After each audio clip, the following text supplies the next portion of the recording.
صبر کا درس دیتا ہے. ہم نے روزہ رکھا، دل ارادہ کرتا ہے کہ ہم کھا پی لیں، ہم بری نظر کو عورت پہ اٹھا لیں، عورت گزر رہی ہم نظریں اٹھا اٹھا کر دیکھیں. روزہ جو ہے وہ ہمیں صبر کا پیغام دیتا ہے. اور بھائی رک جاؤ، یہ نظر تو بری اٹھا رہا ہے، یہ دماغ میں ارادہ تو برا جو ہے، اپنے بھائی کے بارے میں اپنا خیال جو ہے تو برا سوچ رہا ہے. اپنے ارادے کو، اپنے خیالات کو روک، خیال کر، نظر کو روک، اپنے ہاتھ کو روک. یہ ہاتھ تیرا کسی کو تکلیف نہ دے، یہ جب تیری زبان کسی کے بارے میں ظاہر نہ اگلے. ہماری زبانیں اکثر زہر اگلتی ہیں، لوگوں کے دل توڑتی ہیں. اور زخم زبان کا ایسا ہے، کتابوں میں ملتا ہے کہ زخم تلواروں کے مٹ جاتے ہیں، زبانوں کے زخم نہیں مٹتے. اس لیے زبانوں کے ساتھ کسی کو دکھ نہ دیں، اپنی آنکھوں کے ساتھ کسی کی ماں بہن کی طرف بری نظر نہ اٹھائے.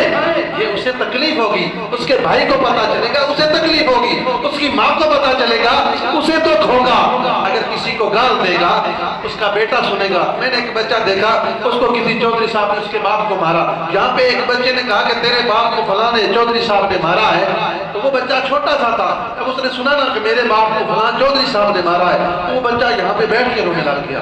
ٹھیک ہے، تو اولاد بھی تکلیف میں مبتلا ہوتی ہے، اس بندے کی بیوی بھی تکلیف میں مبتلا ہوتی ہے. تو ایسی تکلیفیں نہ دیں جو کل قیامت کے دن آپ کے لیے جو ہے وہ برداشت کرنی مشکل ہو جائے. زبانوں کے ساتھ بھی تیر نہ چلائیں، آنکھوں کے ساتھ بھی کسی کو دکھ نہ دیں، ہاتھوں کے ساتھ کسی کو دکھ نہ دیں.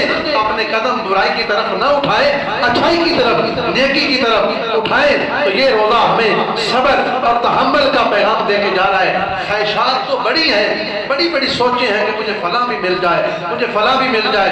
تو یہ روزہ ہمیں کنٹرول رہنے کی، یعنی وہ جو ہے وہ توفیق دے رہا ہے، صبر کی توفیق دے رہا ہے. تو اس لیے